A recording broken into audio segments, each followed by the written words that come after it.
So you want to 3D print a cube, which is super easy, right? You just make a cube and then you print it out. But that's not actually the case. In this video, we're going to look through how a beginner makes a cube, all the way up to how an expert designer would make a cube. So how does a beginner make a cube? Well, a beginner mocks up a cube inside of any software that they happen to have, and then they drop that standard catted cube straight into a 3D printer and prints it.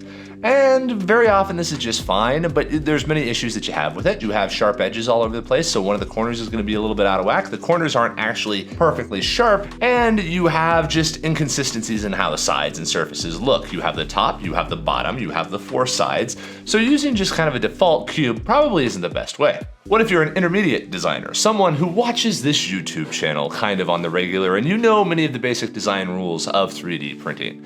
Well, then you would go into the cube, you would go ahead and round all the vertical edges at least 1 millimeter or so. This allows the nozzle to travel around those edges without banging up against a sharp corner, so those edges become more precise, more beautiful and smooth, rather than having a sharp corner that just bangs into the end and then moves in a different direction, which can cause splurges and purges and all sorts of terrible issues. After rounding the vertical edges, you would go ahead and put a chamfer on the bottom. This allows elephant footing and other sorts of issues to not be a concern at all. And in order to make sure the whole thing is symmetric, you would put that chamfer on top.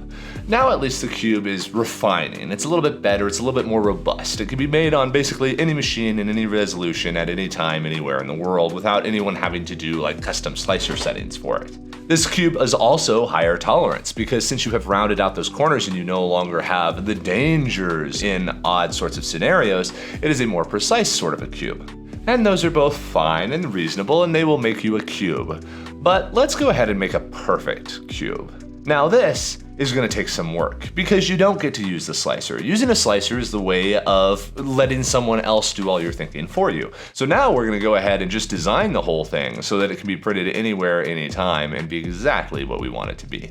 Okay, the first big problem that we're going to go ahead and address is the cube sides are different. You have the bed, you have the top, you have the sides. You don't want 3 different side styles inside of this cube. You want the cube to be a cube where all the sides are identical. In order to get this done, what we're going to do is instead of chamfering just the bottom, we're going to chamfer a single edge, and again, doing the top in order to make it symmetric. Then we're going to take that cube and we're going to turn it at 45 degrees on the diagonal. We have just changed the base layer. The base layer is now no longer the big broad face of the cube, it is now one of the corners. Now this of course necessitates that we round out the vertical edges that are now present. This makes sure that you don't have to worry about overhangs or issues or warping of the material, which sharp edges can generally lead to.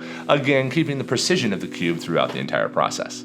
But now, here's where the magic comes in. We are going to put in support fins. Now, support fins are a CAD-designed tool. The reason you use support fins rather than generic painted on support is generic painted on support doesn't actually touch the part. Support has to be able to peel away. If it merged straight into the part, well, then you wouldn't be able to remove the support. But with painted on support, you now have this cube teetering inside of the support structures, which means you have lost all of your precision once again. So we are going to use design support that is still removable and reliable, but is actually merged directly into the part, so that when this support grows, it holds that part rigidly where it belongs.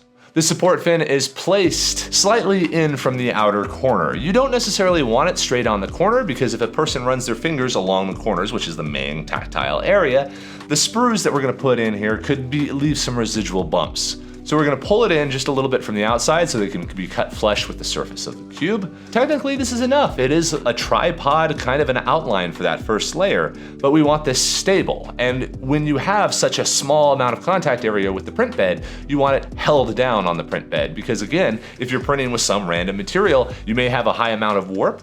So you want the supports to basically hold the print down. And we're going to use these this way. So we're going to go ahead and do a rotational pattern to put the supports on the other corner as well. Now we have fully held down this part. We know it can't tip either direction, and we know that both of its edges are held down and reliable, so we don't have any warp on this particular corner. The sprues and the tines of these support fins are merged completely with the part. They are about 0.5 millimeters thick and up to about 1 millimeter wide, and that's okay. You can go to 0.5 millimeters wide, but then you have to make the whole support fin thicker in order to deal with it. It's just easier to make it 1 millimeter wide, and we'll see how it looks when it comes on out. Okay, that's the CAD design. We're gonna go ahead and print this out. You still have those little nubs on it though, which is not the greatest. So we are gonna add just a little bit of noise to the surface of this cube. And this also has the benefit of eliminating the layer lines. The layer lines kind of give away that it was printed diagonally. We don't really want that. We want it to just look like a final part and no one knows how it was made at all. By putting a little bit of noise on the outside of this part and then printing it that way, you now no longer see any of the stuff left on it, and now you have a perfect cube. And hopefully that kind of highlights how to design a cube perfectly from beginner all the way up to expert. There's many other ways and solutions and methods that you can use for these types of things as well, so let us know if there's other sorts of primitives that you want us to design to see how to design it from the beginner all the way up to the expert. Have a great day, everybody.